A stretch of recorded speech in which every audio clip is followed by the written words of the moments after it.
देश के प्रधानमंत्री से लेकर तमाम भाजपा के नेता जनता से वोट करने के लिए आग्रह कर रहे हैं और पार्टी प्रत्याशी के समर्थन में ताबड़तोड़ रैलियां और जनसभाएं कर रहे हैं। तो वहीं दूसरी ओर केंद्रीय मंत्री सह हजारीबाग सांसद जयंत सिन्हा मतदान करने के लिए अपने बूथ पर नहीं गए और न ही एनडीए प्रत्याशी मनीष जायसवाल के समर्थन में प्रचार प्रसार और न ही पार्टी के संगठनात्मक कामों में भाग ले रहे हैं।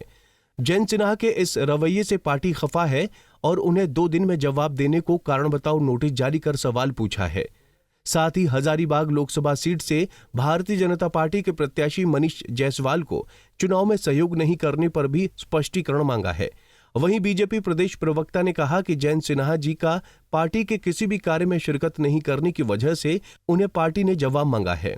हालांकि कांग्रेस को इस बात से किसी भी प्रकार की परेशानी नहीं होनी चाहिए क्योंकि राहुल गांधी जी के करीबियों ने भी उनका साथ छोड़ने का काम किया है। देखिए, लगातार जब से चुनाव की घोषणा हुई, जयंत सिन्हा के जगह मनीष जायसवाल जी को हजारीबाग का उम्मीदवार बनाया गया। वो जयंत सिन्हा ने चुनाव से अपनी दूरियां बना ली थी। कभी किसी पार्टी के संगठनात्मक कार्यक्रम में वो हिस्सा नहीं लेते थे, वो आग्रह करने पर भी नहीं आते थे। तो साफ था कि वो पूरी उदासीन रवैया अपनाए हुए हैं चुनाव में। और जो वोट देने का अधिकार होता है ना, लोकतंत्र में तो सबसे बड़ा अधिकार होता है। आप देखिए, प्रवासी मजदूर अपने हज़ारों हज़ार रुपए खर्च करके पंजाब हरियाणा से लौट कर वोट देने आते हैं और जयंत सिन्हा ने वोट देना भी उचित नहीं समझा। वो कहीं भी थे, लौट कर वोट देना चाहिए था। तो साफ दिखा रहा है कि वो अब अपने आप को पार्टी से ऊपर समझने लगे हैं। पार्टी ने 2 दिनों का उनको समय दिया जवाब देने के लिए, अब उनके जवाब का इंतज़ार है। लेकिन पार्टी सबसे बड़ी होती है साहब, पार्टी से बड़ा कोई नहीं होता। अब कांग्रेस की बात करें तो जितने उनके राहुल गांधी के क्लोज नेता थे, वो अब सिंधिया परिवार की बात कर ले, जितिन प्रसाद के पुत्र की बात कर ले, जितने लोग थे सभी के करके छोड़ के तो चले गए। सचिन पायलट भी लगभग छोड़ ही दिए थे।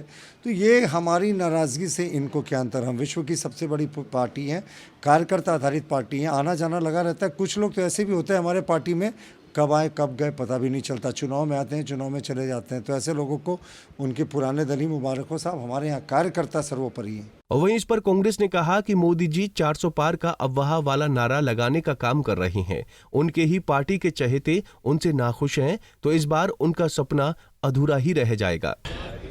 वो मोदी जी के 400 पार के नारों को उन्होंने नकार दिया, उनके ही पार्टी के लोग। अब उनके ही पार्टी के लोगों ने प्रधानमंत्री जी को नकारने का काम किया, भाजपा को नकारने का काम किया। चाहे हम जयंत सिन्हा जी की बात कर लें, कुणाल सारंगी जी की बात कर ले, राज सिन्हा जी की बात कर ले। भारतीय जनता पार्टी को अपने विधायकों पर भरोसा नहीं रहा, इसलिए उनको नोटिस जारी किया जा रहा है। तो स्वाभाविक तौर पे अब कितना दिन, 10 साल देश की जनता को छलने का ठगने का प्रधानमंत्री ने तो काम किया ही, अपने लोगों को भी छलने और ठगने का काम किया।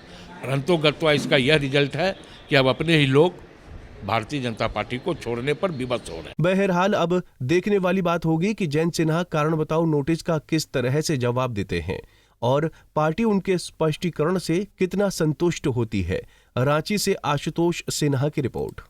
हमसे जुड़े रहने के लिए हमारे YouTube चैनल को सब्सक्राइब करें और नई वीडियो की नोटिफिकेशन के लिए बेल आइकॉन को दबाएं।